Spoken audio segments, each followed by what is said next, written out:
This is the audiobook version of Little Woman Podcast, Under the Umbrella, Dramatic Reading, written by Louisa May Alcott, narrated by Niina Niskanen. While Laurie and Amy were taking conjugal strolls over velvet carpets, as they set their house in order and planned a blissful future, Mr. Bear and Joe were enjoying promenades of a different sort.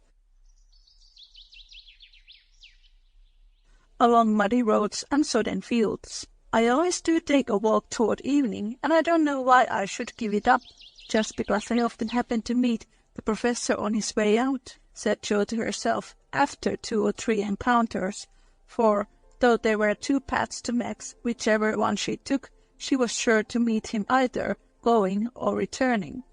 He was always walking rapidly and never seemed to see her till quite close, when he would look as if his short-sighted eyes had failed to recognize the approaching lady till that moment. Then, if she was going to Meg's, he always had something for the babies. If her face was turned homeward, he had merely strolled down to see the river, and was just about returning unless they were tired of his frequent calls. Under the circumstances, what could Jo do but greet him civilly and invite him in?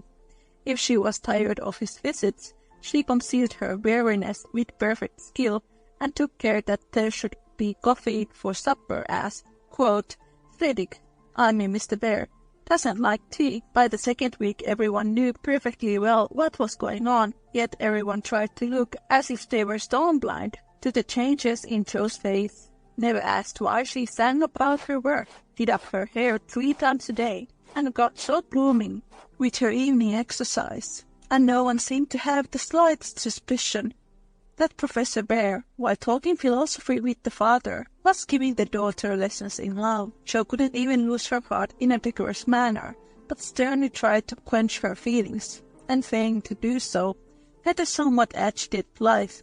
She was mortally afraid of being laughed at for surrendering after her many and vehement declarations of independence.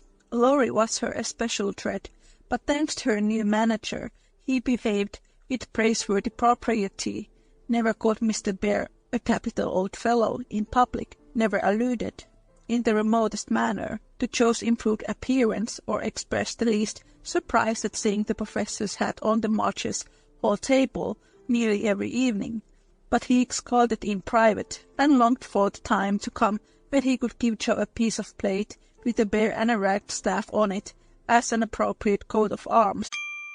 Sample complete. Ready to continue?